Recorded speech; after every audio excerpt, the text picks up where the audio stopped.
Today we are going to be watching Do You Like the Red Room? Story time. Something scary, I said. Okay, we're going to watch it. Let me just change. Okay. I'm Sapphire. Want to hear something scary? Yes. Something scary. The Red Room. Legend has it that there are websites on the deep dark web where you can pay to watch a live murder. These are called Red Rooms, named after a popular Japanese urban legend. Why is it called a Red Room? Let this story by username Violet Sumire explain. It was my rare day off. A day where I didn't have to worry about all the traveling and the chaos that usually accompanies my work. A day where I can just relax.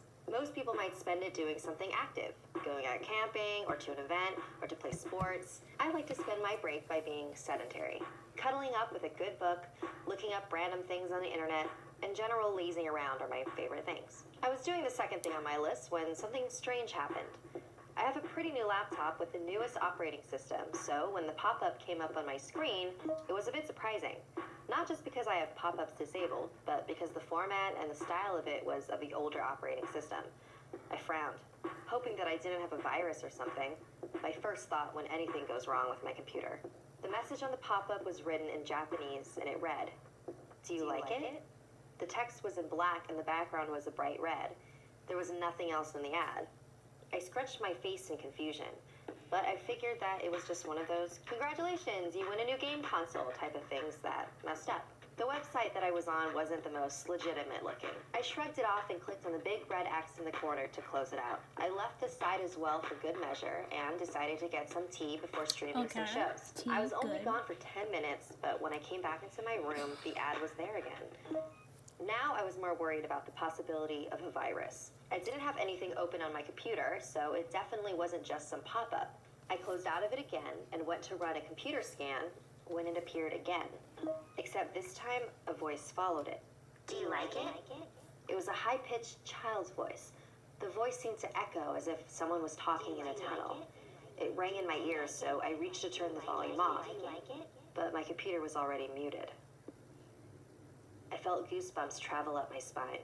I closed out of the pop-up again, but it simply came right back up, the voice louder. I immediately closed my laptop. "Nope, not today," I muttered out loud. I went to go out of my room, but my door wouldn't open. I frantically pulled on the knob. There was no lock on the door. There was a pinging noise behind me and I jumped. I looked at the computer on the table with bated breath. "Do you like the red?" the voice now asked. At this moment, I knew what this was. How could I not? It was a very popular urban legend in Japan. This was the Red Room. I ran to my window and threw open the curtains. I pushed at the frame, but it was no use. It wouldn't budge. I looked out and hoped that someone would be outside, as it was still in the middle of the day.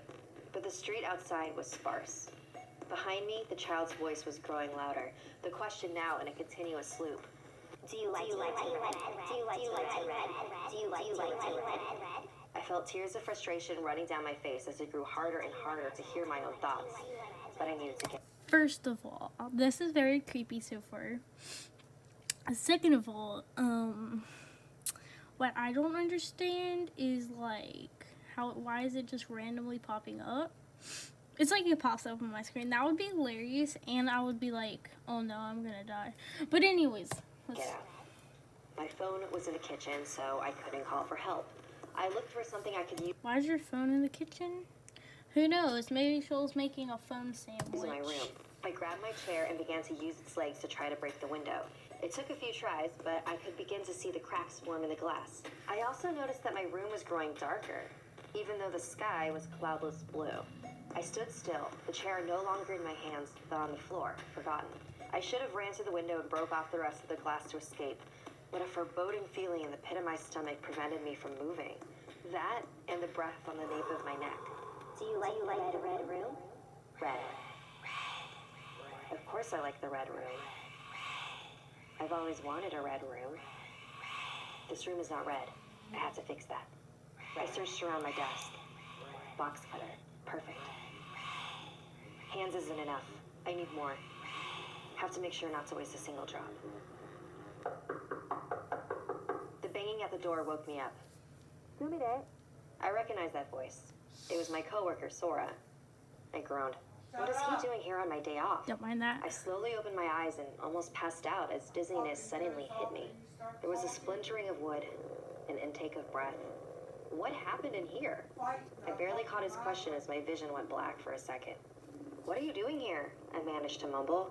I looked up into his face and realized that I was sitting in the middle of my room. You didn't come in to work today, so I came to check up on you. Right on time, too, it looks like. My head was starting to clear and I felt stinging pain from all over my body. It's my day off. Sora gave me a look. That was yesterday. I looked down in confusion, too tired to hold my head up, and saw my hands. They were covered in blood. My eyes traveled up my arm where cuts were How'd she cut her arm that fast? engraved in almost every part of my skin.